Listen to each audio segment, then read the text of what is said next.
Well, hello, everyone, and welcome to a new episode of He Said, a look at the world from a seasoned Black man's perspective. I'm your host, Alvin King, and welcome to another new show. And happy Good Friday to everyone, whether you celebrate it or not. It is Good Friday for many of us who are Christians, and I Easter is also this Sunday.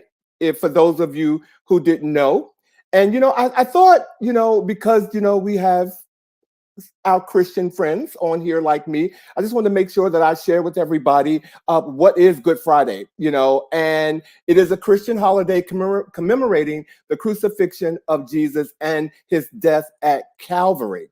And Easter marks the resurrection of Jesus 3 days after his death by crucifixion. So we are in a celebratory moment right now, and I hope everyone is doing well today. Let me see. Oh, another piece of information for Easter. I don't know. I've always wondered, where did the Easter egg, how did all that, get come into play? We're talking about, the crucifixion of Jesus. Where did the egg come from? So did a little homework for those of you who don't know. The egg represents new life and rebirth, and it's thought that this ancient custom was a part of Easter celebrations. But in the medieval period, eating eggs was forbidden during Lent. That's 40 days before Easter. So on Easter Sunday, everybody just went for it and started eating eggs. I just thought I'd throw that little tidbit in because for the life of me, don't know why people would carry eggs and stuff around for Good Friday and Easter. Hello again. I'm just trying to look at my comment section to see who's in here and see who's joining us tonight. But I'm going to go ahead with the show because we really have a good show for you tonight. We are featuring our Manage Your Health series, and tonight it's about Black men and our mental health. Generally, Black men were always taught not to let people see them suffering, so we hide it, we internalize it, and oftentimes we don't even talk about it. It comes from a long tradition of oppression, and it's as a result of that, we deal with a lot of anxiety and depression, which is often misinterpreted in our community as a sign of weakness. Denial is really a defense mechanism and a way to hide all of that hurt. So tonight, our discussion is about Black men and mental health with Mark Tuggle. He's the author of Cultural Silence and Wounded Souls. Black Men Speak About Mental Health. Mark's intergenerational anthology is a collection of 30 brilliant men from diverse backgrounds sharing their personal experiences and professional views on a taboo subject from a unique racial lens. And we are so happy to have Mark with us tonight. I cannot wait to get into the conversation with him. But in the meantime, hey, how you doing, Blue? Well, welcome to the show. In the meantime, always, I can't do this by myself. So it's time for me to get the guys in here. And I know there's somewhere around here. So if you all are ready, let's get on with the chat.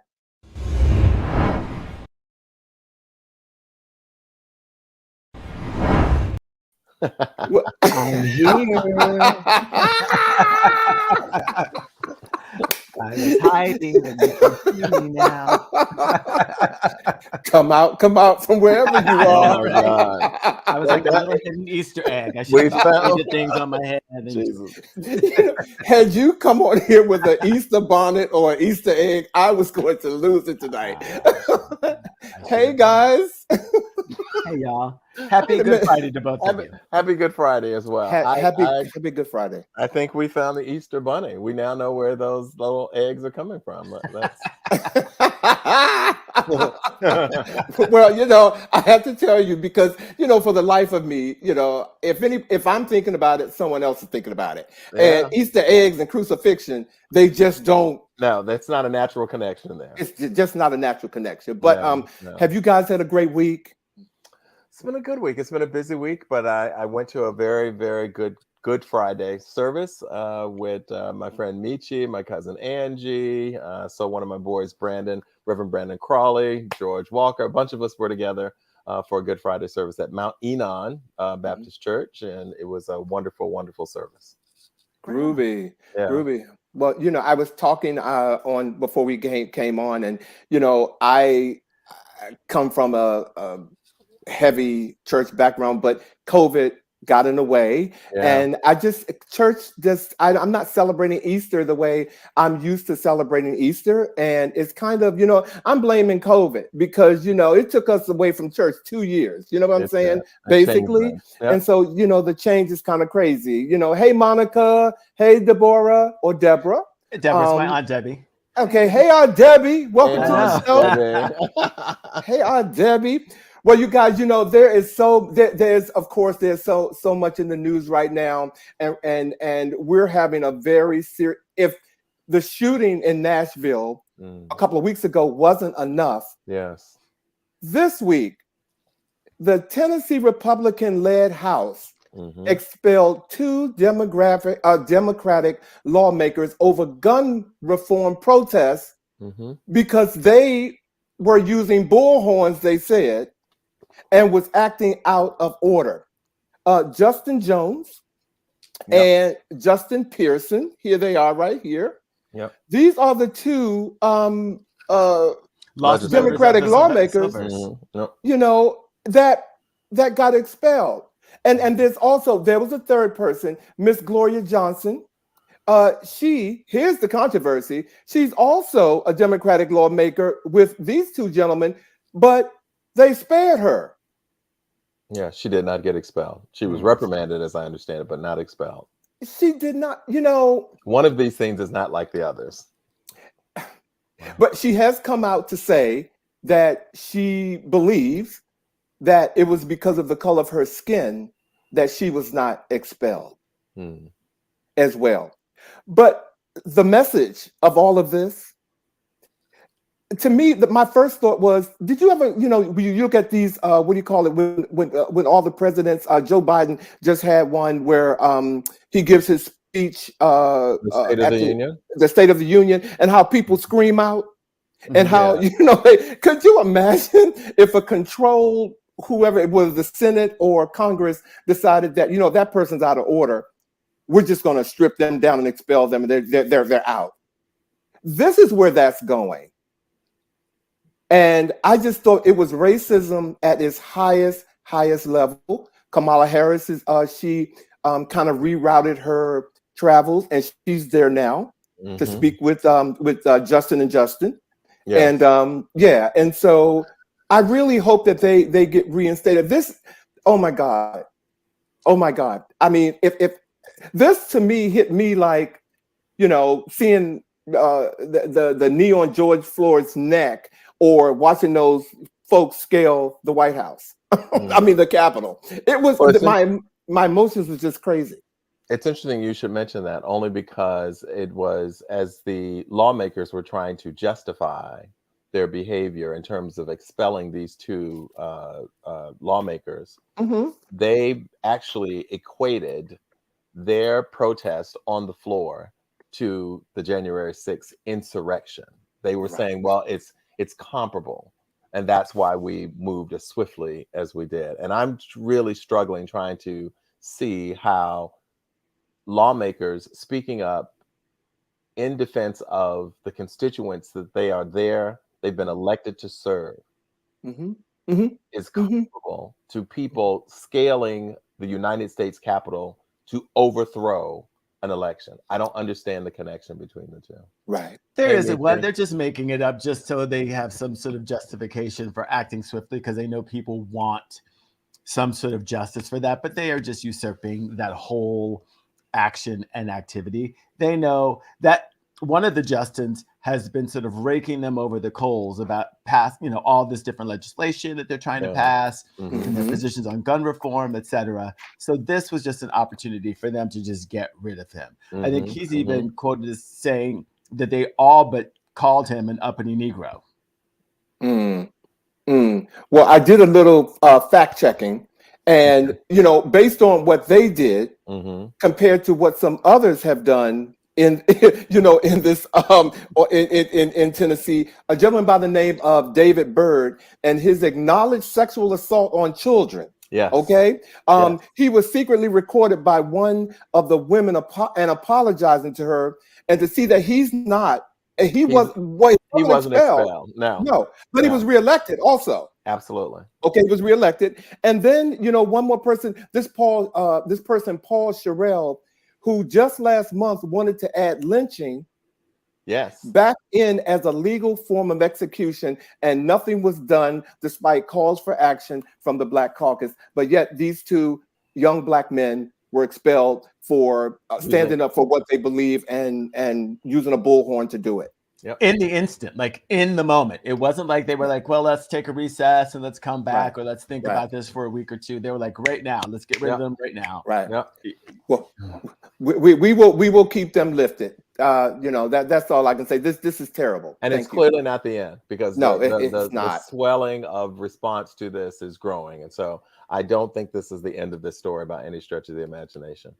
And what does Blue say here? It doesn't matter when you have the power. Again, this is what the lack of voting does. Absolutely. All right. Absolutely. We have to vote. We have to look at what people are doing when they've been elected.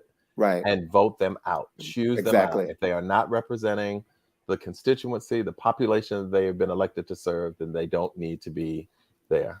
They have to go. I want to say hey to my cousin Angie, who just signed in to say hello as well. Hey, cousin Angie. Your good girl Michi logged in. Hey, Michi. Michi's there. Yep. Hey. My good friend Shannon logged in. Hey. Hey.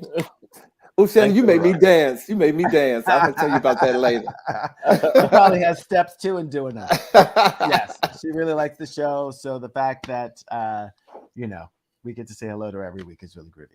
All right, well, let me jump in real fast to some other stuff that's going on that really warrants our attention. Because, we have been following this man and his wife since the insurrection, because we have said that the roots and branches of the insurrection go deep and wide, and there's corruption there. So finally, some reports have come up about Justice Clarence Thomas reporting doing some things that look improper, extremely improper, and some are calling for his impeachment.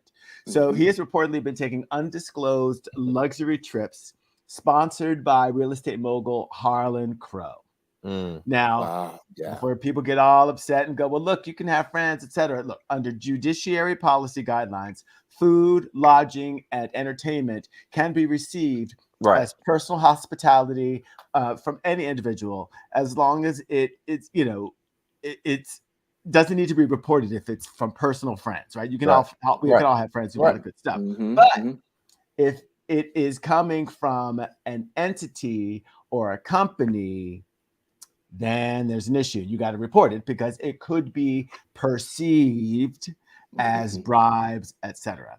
And the transportation and the lodging and the luxury trips that have been going on for decades that he has not reported make him look bad. Now, Harlan Crow said, I've never asked Judge Thomas for anything, but there have been a lot of people at these events where connections and Absolutely. It just looks really, really improper. And the fact that there's a method by which they are supposed to report these exact things, and he said, nope, haven't done it. It's improper, and it should have repercussions. Well, and not only that, Harlan Crow has also created a foundation for which Jenny Thomas is the executive director, making a 6-figure salary.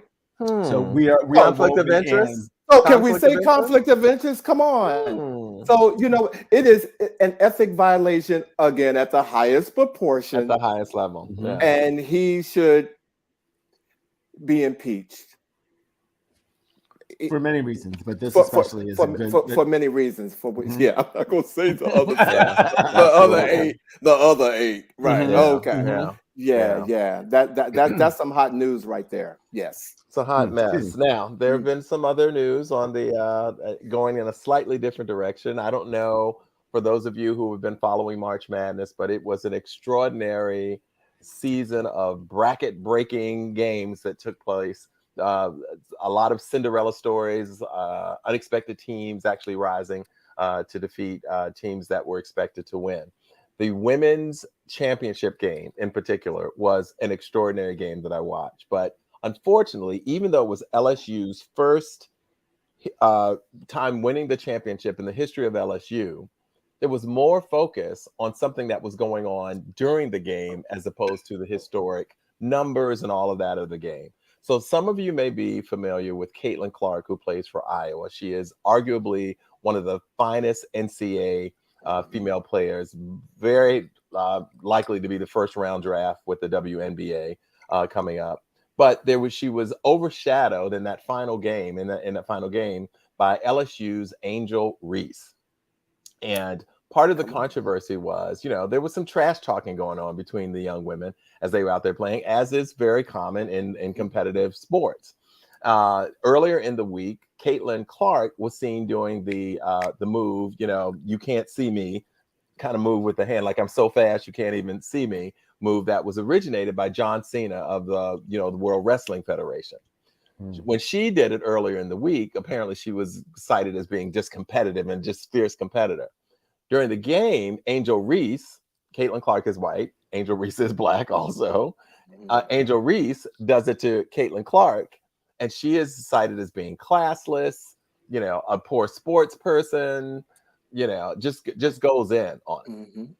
Now, LSU goes on to win against Iowa, again, as I said, 102-85. There's all this controversy going on between the two of them. Jill Biden, President Biden's the first lady, and the other thing that Angel Reese was doing because they were about to win was look at this finger because we're about to put a ring on it. So there's all this controversy about the two of them going back and forth as a means, I believe, of trying to just kind of like squelch it. Dr. Biden said, well, why don't we just invite both teams to the White House? Because, of course, the championship team is always invited to the White House. Now, unfortunately, Angel Reese took offense to that because she was like, why are we now inviting the first runner-up team to the White House? Mm-hmm.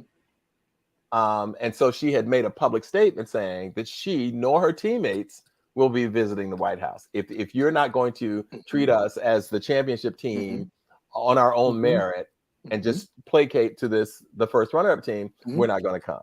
Breaking news, literally right before we went on air. Just thought I would check headlines just to make sure. And apparently Angel Reese and the team have decided that they will in fact visit the White House. And Angel was saying that she's a team player and she's willing to do what's in the best interest of the team. Well, I'm glad to hear that, because put your big pants on, girl. Because if you had told me that she was still talking about she wasn't going, I personally had an issue with that. I was like, you need to grow up. Now, for principle, I get some things you do for principle, but I thought this was something that you're going to stop. First of all, she got that kind of power. She can tell her whole team not to go. What is going on there? Two things. One, the move was done originally by Tony Yayo. Oh, Tony Yayo. I'm sorry. Yes. I was I was told that it was John Cena that way, but it's Tony Yayo. Okay, got it. And even John Cena has come out and said, hey, I didn't do that. Excellent. Thank you for that very much. Was done by Tony Yayo, and he needs to get the credit for that. Secondly, I was supporting Angel to the nines for not going to the White House. That was some deep white girl crap that Dr. Biden decided to pull by inviting those girls who lost to come. When in the history of time have they invited the runner-up team? It's only because it was a predominantly black team that beat this predominantly white team, and she wants to be all huggy and lovely. As Angel said, she goes, if the shoes were reversed and they won and we didn't, we'd be sitting at Waffle House picking our, nails and trying to get some extra hash browns. So I would have said, screw you, take your little thing and shove it, because we just gonna go and win another championship. Not quite sure how you Well, feel about this, Vash. I think, well, you know what? I agree with you. I agree with you before we move on that, yeah, Angel, she can do it. Stay home, girl. But why should your whole team not go? I'm with you. Stay home. If you value your principles that much, stay home. But don't put the other team, don't let them lose out because they feel different. Or again, I don't think you have that. She got that kind of power. But I She agree got the with you, hold the Vash. gel for the baby hair. She ain't letting them go. Okay. You know what? Well, you know what? Well, you know, to round out our chat, That's to power. okay, that's power. To round out our chat, ladies and gentlemen, look, one of the most recognizable queens of drag now has Wait, are you skipping over me? Wait a minute, what? Oh, you know what? I did, Bobby. I did. And well, I want you to know this next piece of news is not the queen of drag. Go ahead, Bobby. I was so excited to get my HU Well, then thing going. Okay, well, you know, you go on because it's an hour show, so you just go on. I will not be long. But I did. I had two beats like going from sports to education, and I'm sorry, Bobby. I didn't mean to mess that up. I'm sorry. Before y'all jump in, I'm let sorry, me just boo. say that Rodney said that a pedestrian waiting for a bus would have known that was some dumb suggestion from Joe Biden. Thank you, Rodney. Thank you, Rodney. Thank you, Rodney. I yes. And I'm sorry to my bald brother, Bobby. That's all right. Okay. All right. So on the education front, now going to another place that's very near and dear to my heart. As many of you know, I'm a very proud graduate of Howard University. And they have just recently made another very, very high profile hire there at the university. Stacey Abrams, who many of you know for her extraordinary work around voting rights and her run for the governor's seat in Georgia, has been named and the inaugural Ronald Walters Endowed Chair for Race and Politics at the school. I actually had Ron Walters as a political science professor while I was there at Howard. And it says that Abrams will be the inaugural Ronald Walters Endowed Chair for Race and Black Politics, and she expects to start this multi-year appointment in September. And Wayne Frederick, president of Howard University, said, "We are entering an inflection point in American politics where the conversion of and the conversation around race and Black politics will be a central facet." And he is very proud to add to this long list of hires since Wayne Frederick has been there, including Ta-Nehisi Coates, the author, Nicole Hannah-Jones, we all know from the 1619 Project, and Felicia Rashad, who serves as the dean of the Chadwick Boseman College of Fine Arts. Stacey Abrams is another jewel in the crown of high-profile hires at Howard University, making HU a premier educational experience. So with that, I'm going to say HU, and all my Howard graduates are going to say, I think you need to turn that light off on you because you got a light beaming on you right now. Okay, I think you got a light beaming on you. Congratulations to Stacey Abrams. Come on now.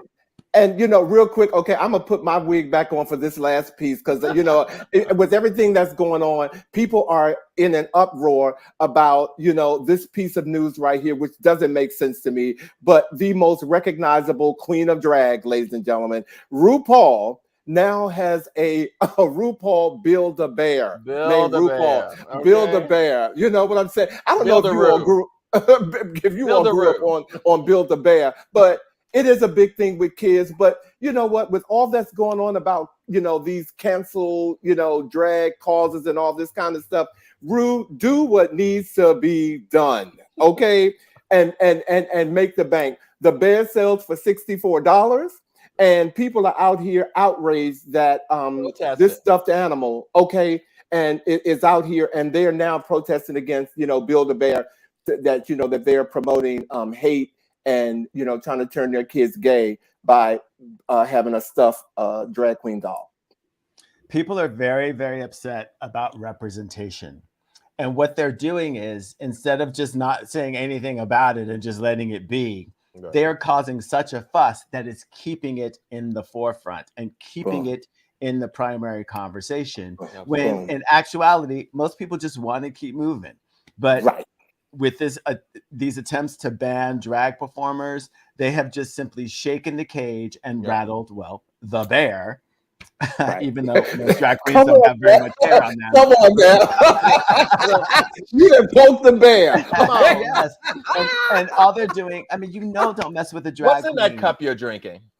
Which one, mine or yours? Vash, with that Oh, little okay. pun that he had going. I was Okay, like, what is he okay. up there drinking? Okay. Well, you know what? Well, you know what? Poking the bear is not a good thing, like you said, Vash, for a drag queen. So, you No. guys, thank you guys for the chat tonight. You know, we had a lot to talk about, but we also have a show that we have put together for our Manage Your Health series, and we have a special guest here tonight. And if you all are ready, I'm ready to introduce him and bring him on the show. Are you guys ready? Absolutely. Yes. All right, ladies and gentlemen. Our special guest is a contemporary descendant of enslaved Africans. He is a same-gender loving spiritual being with a strong sense of justice. He is an activist, brother, educator, friend, humanitarian, mentor, and writer who happens to live and play and work in the village of Harlem, ladies and gentlemen, in Manhattan, in New York. He has been featured in the New York Times and on BET with Tavis Smiley. But tonight, he is on He Said Live to talk about his new book, Cultural Silence and Wounded Souls. Black Men Speak About Mental Health. Ladies and gentlemen, please welcome author Mark Tuggle. Hello. Hey, Mark. Alvin and Vash and Bobby, thank you for having me. It's an honor to be here with you guys. Thank you so much for joining. Thank you for being here tonight. You know, Mark and I has actually been talking, Vash, since we had another author that we had on the show from New York. You know what? Why did I just start talking about? I didn't have his name right here. Isn't that something? Hey, Mark, welcome to the show, Mark. Okay. Let's just talk about Mark. Let's just talk about. Why don't we just talk about Mark? Mark, again, congratulations on your new book, Cultural Silence and Wounded Souls. Black Men Speak About Mental Health. Before we get started, Mark, take about 60 seconds in your words to tell our audience, who is Mark Tuggle? I'm 62 years old. Was born and raised in the south side of Chicago. Got 3 brothers and 3 sisters. I'm the 5th out of 7. I'm single, no kids. I live alone. I'm happy. I'm passionate. I'm introspective. I can be self-righteous at times. I can be overbearing at times. But I have a kind heart and a warm spirit. And I'm happy to be here with you, lovely gentlemen. Wow. Mark, I couldn't have said it better myself. Thank you so much, Mark. So thank you. Okay, so I'm going to kick off the first question tonight. Mark, what is the connection between mental health and self-worth? Wow, that is a really good question. It's interesting because mental health, when it comes to Black men, is so taboo. And you mentioned earlier you mentioned denial, and feeling like, okay, I feel sad. That's considered to be a weakness. So I know for myself, for a long time, I didn't know how to express myself emotionally. I didn't have emotional vocabulary. And so I had a lot of secrets, a lot of shame, and a lot of stigma. And it affected my sense of value and worth because I didn't talk about my mental health. I didn't have the language to express myself internally. And now that I do, I feel confident, I feel powerful, and I feel strong. Wow. Thank you. Wow. Thank you. Thank you. Well, in that journey, first of all, let me just say, I mean, anytime we have anyone come on and talk about their own mental health journey, I just want to just let you know that we appreciate your openness and your honesty and your willingness to share vulnerability. Absolutely. Yeah, most definitely. So as we probe into your past to then celebrate your present and your future, what are some of the unhealthy messages that you learned about manhood in your past? Real men don't cry. Men are supposed to be in control. You're supposed to handle your liquor and hold your women. Never let them see you sweat. Don't air your dirty laundry. Keep it real. A lot of programming, and that program is really rooted in heteronormative white supremacy, in my opinion. Never feeling safe, being called a boy, particularly in the South. Even in 2023, you're walking down the street, someone say, "Hey, boy." You can be a 55-year-old black man and a professional. You know, being called the N-word by the cops, by the receptionists. So there's a lot of unpacking, a lot of woundedness that we have to get through. You know, a lot of unlearning old ideas and attitudes. By the receptionist? Like what receptionist? Any receptionist. I remember going for a job, and I went to apply for a job, and I was told that I couldn't. They would not hire me because of my hair. Okay. Right? And right behind me is an Italian guy with a ponytail. He got the job. Wow. So just my culture, my cultural attire, my hair was somehow a threat to the social establishment of this company, which I'm not going to name because I don't want to get sued on TV. No, don't do that. Wow. Do they have a jingle? Can you sing it? It's not getting me in trouble. I'm going to ask you to not sip from that. He said. No, I'm drinking Fiji water. I'm safe. Oh, it's not you. It's not you I was talking to. Okay. I was talking to the one who just requested you to sing that jingle. Okay. But I want to ask, obviously, for all of us, but as an educator, I am a firm believer that, the first step of addressing a problem is understanding that problem, having a sense of really understanding the problem. And so in essence, in terms of your ability to address your mental health, can you share with us what work you had to do? We often talk about put the work in, do the work in order to understand it. What was the process that you went through to have a better understanding of your issues and then how best to address them? In December of '94, I was diagnosed HIV positive. And for months, I became obsessed with my own death. A few months later, I saw a holistic health practitioner, and he diagnosed me with generalized anxiety disorder and moderate depression. And we never talked about it. But I had a friend who suggested that I seek out a therapist. And I thought a therapist was for rich, crazy white people. So I wasn't going to go. But I was attracted to her spirit. And I made an appointment, and I sat down with a therapist, and we began to talk about not the HIV. We began to talk about the little boy, and how I felt on the inside when I was a child, feeling alone, feeling betrayed, feeling disappointed, feeling unappreciated, feeling shameful, feeling worthless. All the trauma I went through, physically and sexual and verbal abuse that I experienced as a child. I got a chance to talk about that in a safe space where I was not judged, where I was heard, where I was seen. And I began to talk about those things that had hindered my spiritual growth and development. That's why I say there's a connection between mental health and self-worth, because for a long time, I never talked about how I felt about myself. We live in a society where people they want to know not how you're doing, but who you're doing. Amen. Wow. Right? Amen. So Amen. particularly in our community, so I had to do a lot of work on therapy, join support groups, prayer, meditation, exercise, nutrition, yoga, acupuncture, a lot of journaling. Journaling was a very, very important tool for me to write how I felt during the course of the day, just to get it out of my head, and so I can look at it. Because once I see it on paper, it actually becomes real. Wow. Wow.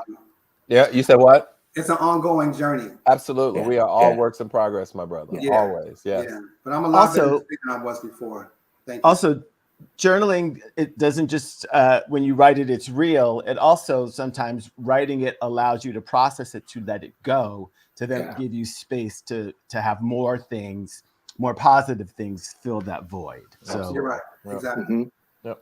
And I am the king of journaling, as we talk about all the time. So I know that to be very, very true. Mark, you mentioned a couple of things that is formulating this question that I have for you. You talked about earlier expressing your feelings. You talked about your family. And so my question is about, what did you learn in your family about expressing your feelings? I learned that feelings are a secret.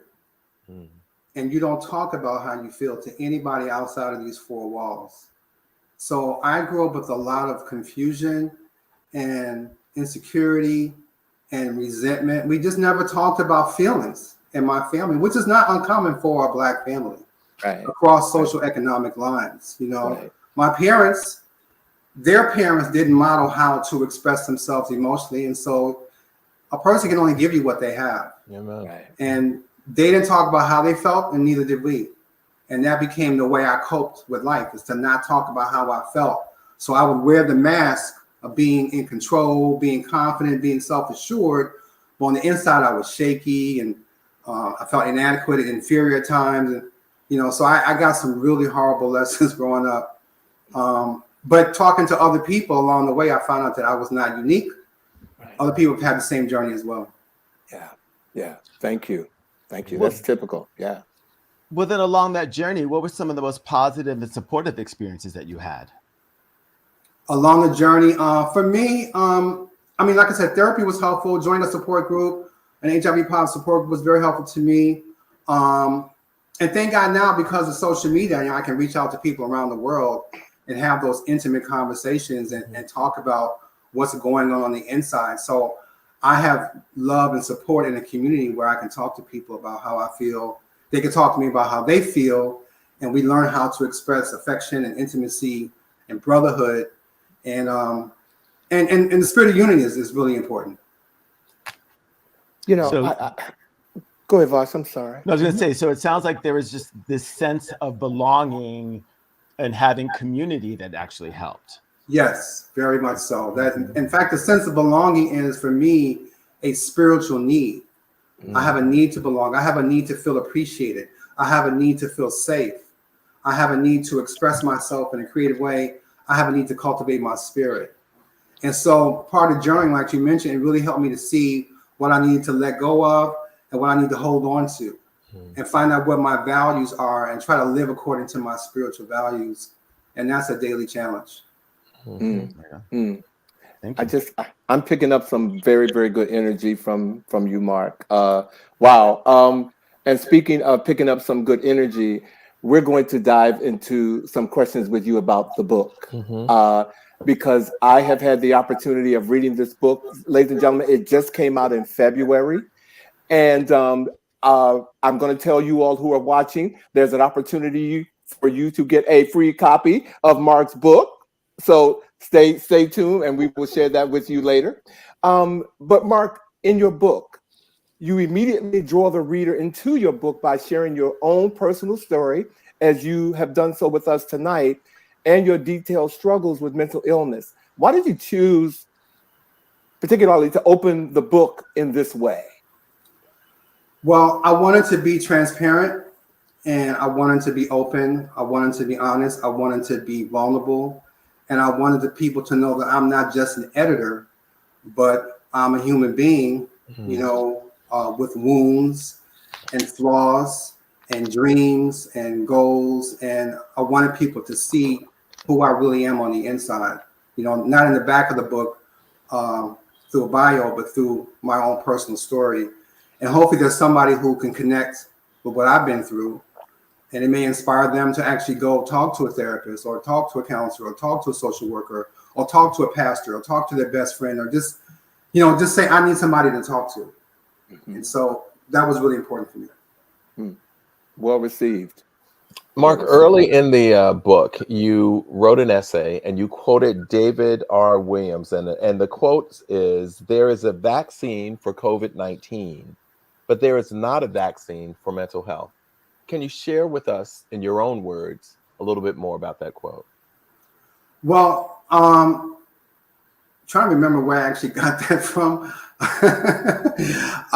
But for me, mental health is not a priority in our cultural landscape. I live in New York City. The mayor came out with this magnanimous budget, and he did include mental health in it. But historically, mental health has not been a priority in terms of caring for people who are underserved, people who are vulnerable. And there really isn't the funding, there isn't the research, there really isn't the studies, there isn't the data, particularly when it comes to Black men. Our lives are not valued in the society. And so there's not a lot of discourse about Black men and mental health in today's society. And I want to try to be a part of a change of the guard so people can actually begin to think differently and critically about how mental health affects Black men in America. Which really takes us into like the real crux of what your book is about, which is telling the life experiences of 30 Black men dealing with and living with mental health. What was your approach for selecting these particular men to tell their stories? Most of the men that are in this book I've never seen before. Thank God for social media. I'm on Facebook, Instagram, LinkedIn, and Twitter. And I would just pop into someone's DM and I would introduce myself briefly and ask them, would you like to contribute to an anthology? And I got a lot of indifference, a lot of apathy, a lot of rejection. After a year, only 2 people were willing to write. And at one point, my computer crashed and I lost the whole book. Like it was poof, it was all gone. And I had to write the whole book all by myself, a day at a time. That sent me into a depression, So just constantly reaching out to people through social media. We live in a digital world where people don't like to use the phone the way we used to back in the day. I'm 62. And just being persistent, not giving up, being determined, being focused. And I find with 30 men from all walks of life, advocates, clinicians, businessmen, educators, filmmakers, journalists, lawyers, musicians, that I thought would be a beautiful mosaic to share their stories. And here we are. Wow. And now you mentioned the range of authors of the essays, that they come from various walks of life and different types of career paths. They even actually write their essays or offer their submissions in a variety of ways. Some are more of a poem, but some more journalistic in their writing. Can you tell us the significance for you of really having a broad cross-section of experiences and not necessarily those who all seem to have a very similar life experience? I didn't want to have an academic book, and academia plays a huge role. It's important to have data, evidence, research, and science. I didn't want to just have a book about numbers. I wanted to have a book about nuance, about layer, and about complexities. I wanted to have a personal perspective and a professional perspective, because I believe that life is about balance. And so it was important for certain doctors to talk about statistics, but then other men to talk about their multiple attempts at suicide, right? Because there's several guys who have written that they tried to die by suicide, not commit suicide, because the word commit implies that the person is somehow a criminal, or they're immoral, or they're unethical, or they're somehow less than human for trying to end their life.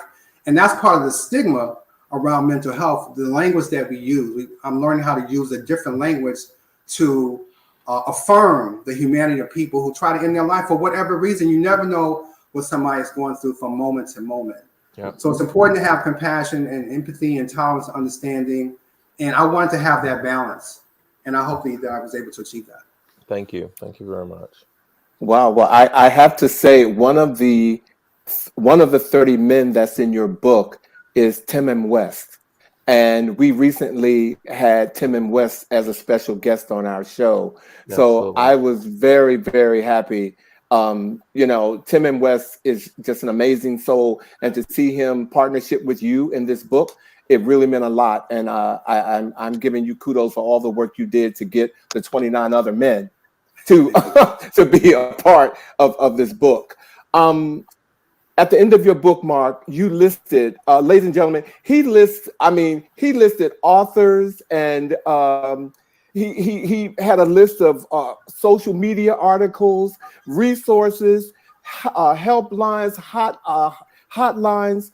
He has contacts for social workers, therapists who you could contact. So this book is really a resource for all of us who know about or dealing with or know someone who is dealing with mental health issues. Mark, do me a favor and name 2 or 3 of your favorite contemporary Black mental health advocates that you respect. One would be Renshaw Miller. Another would be Dr. Ed Garnes. And another one would be Philip J. Roundtree.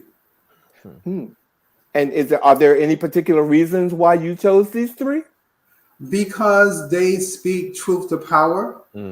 They're not afraid to be unapologetically Black. They're very Black affirming, very culturally relevant. They tackle some of the difficult issues of our day. They are on social media regularly, and I look up to them because they inspire me to be more of an advocate with just the regular, ordinary people in my neighborhood. You know, there's a few people in my neighborhood who I told them about the book, and they told me they were so grateful because it's a much needed discussion in our community. And that made me feel really good.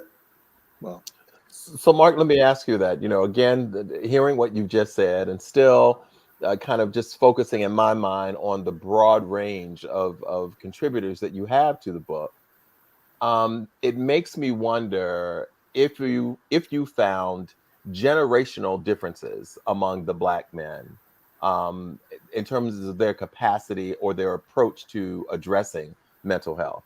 Were there generational differences that you saw?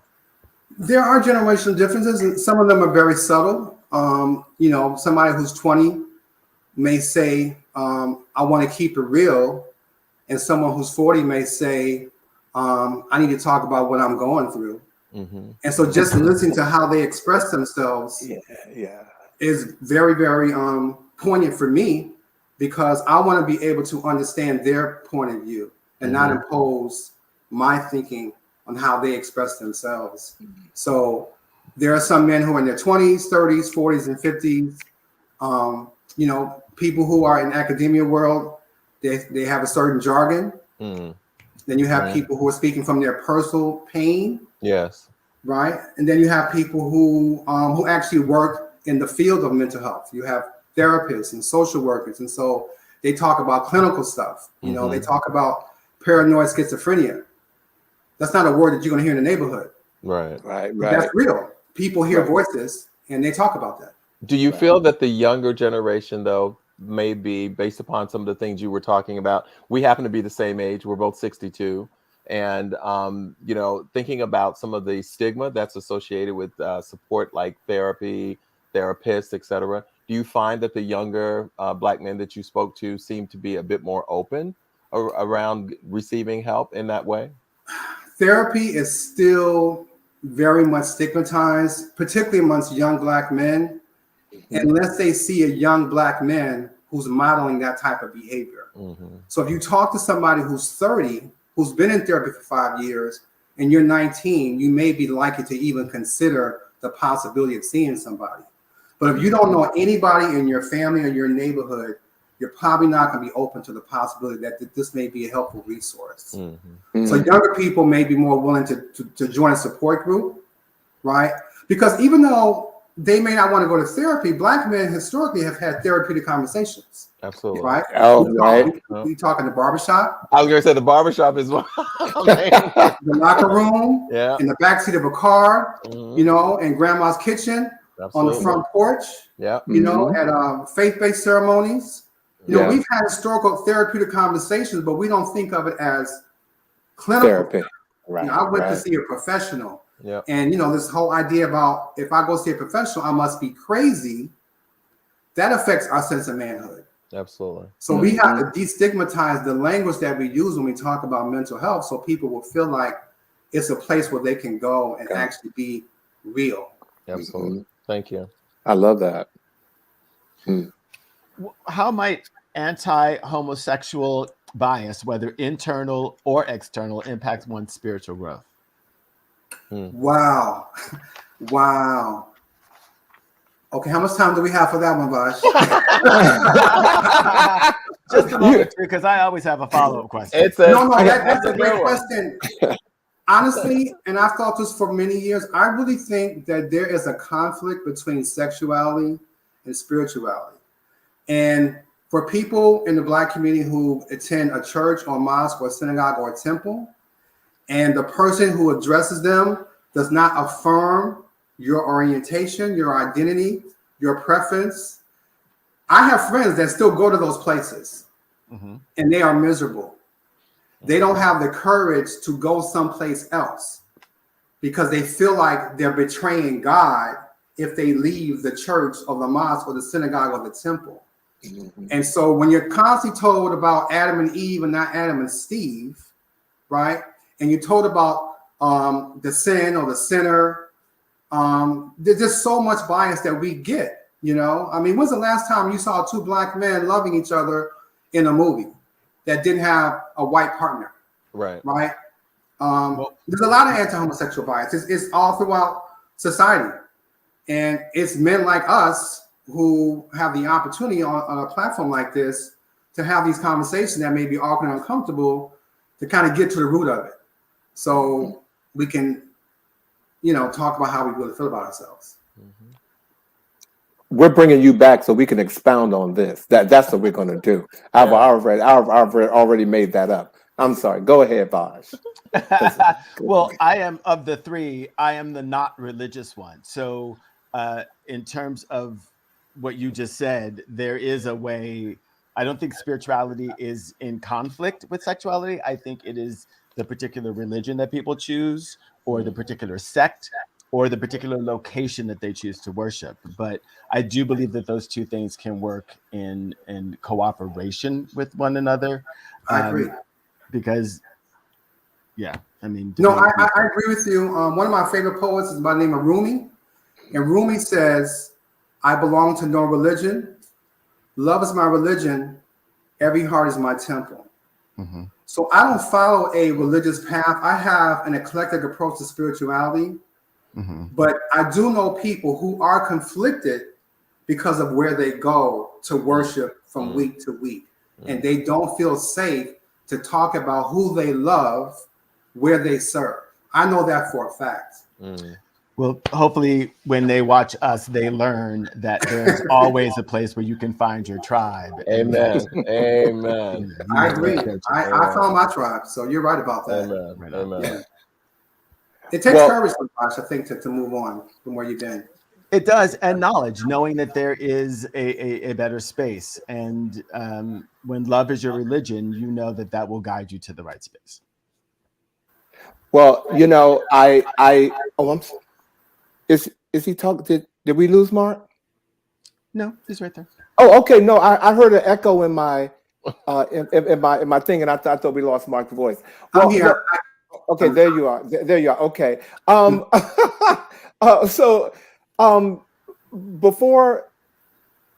Before we go on, because I know we're running out of time, I want to make sure that Bobby and Vash, you know, get your, you know, because we came up with some really good questions for Mark. I want to make sure that you know, we have about 4 minutes that we need to get in. So Bobby, go ahead and get your question, and then we will, you know, kind of close it out. So Mark, the book offers a lot of examples of men who along their journey of self care around mental health.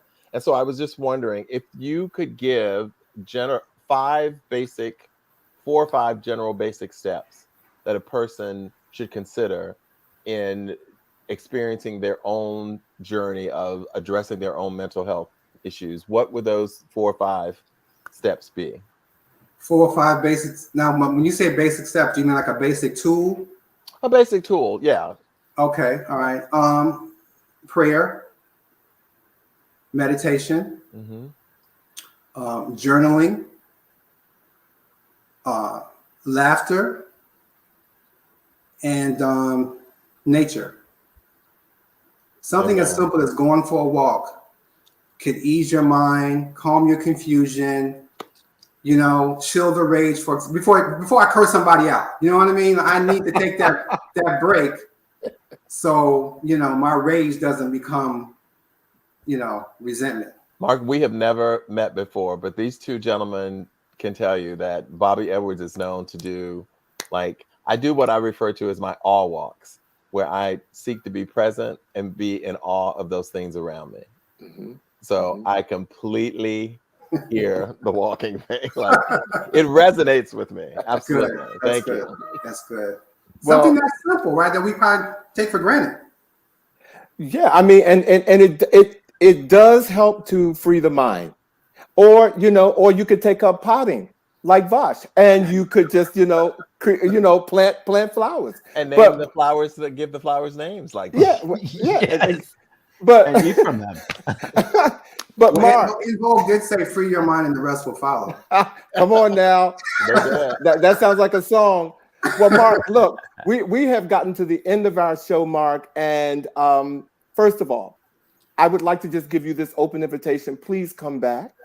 Thank you. Because we have some things I think we want to talk with you more about. So I want to thank you for joining us tonight. Ladies and gentlemen, put your clicks together for our special guest tonight, Mr. Mark Tuggle, and his new book, Cultural Silence and Wounded Souls, Black Men Speak About Mental Health. And before Mark goes, like I said, ladies and gentlemen, you can win a copy of this book. We will have 3 copies that we will be giving to you. This is how you can get it. Listen up. First of all, you have to have subscribed to our YouTube page. He said live. If you subscribe and send an email to us at he said live at gmail.com, we can see both of them. That will put you in line for winning one of Mark's books. And we will follow up with you to make sure we have your address so that we can mail this book to you. Again, you have to have subscribed to our YouTube page. He said live, and also email us at he said live at gmail.com. All right. Did I get that right, Vash? Yes, you did. And I he said live just one more time. Okay, I'm sorry. I had to make sure you got it. Okay. Well, Mark, please don't go away, because we're going to bring you back for our final goodbye. But ladies and gentlemen, please put your clicks together for Mr. Mark Tuggle. Yes. Do you guys have T-shirts? Oh my goodness. We do have T-shirts. We do. Would you like a T-shirt, Mark? I want a he said T-shirt. Okay. Look, we'll get the size and everything later. So we'll make sure that you get a T-shirt and something else. Okay. All right, Mark. Please don't go away. We're gonna bring you back. Yes, Courtney, we do. Thank you. That's hilarious. So, but first of all, I just want to say that our good friend Judy, who's usually with us from Oakland, has signed on as Mannequin Madness, which is her business. And she is the one who's been giving us all this love. Go more. Yeah, the show could be extended. Yeah. Well, Judy, we're gonna work on that. But we're gonna work on that, Judy. Thank you so much. This was a great topic, and we're so grateful to have Mr. Tuggle with us today. But don't go away, Mark. We're gonna bring you back. Okay. Don't go away. Right back tonight. Okay. Ladies and gentlemen, how did you like that? Wasn't that a great interview, guys? Yes.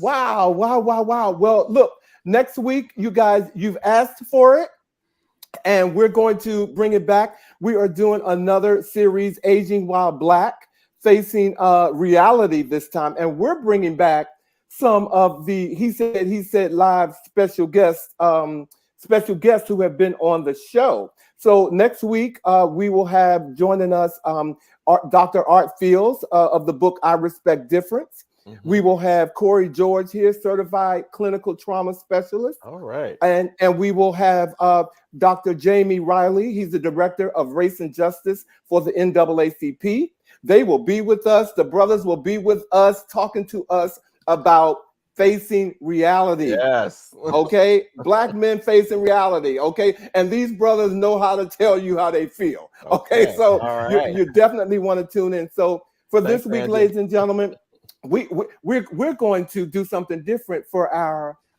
words of the week. And we have 7 rules of life.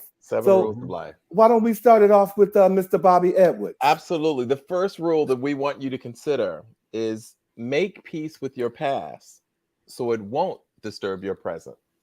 Indeed. Good one. Indeed. And mine is extremely applicable tonight. What other people think of you is none of your business. So I'm going to drink out of my mug, Bobby. Okay. And, All right. and number 3, with something very important to me, time heals almost everything.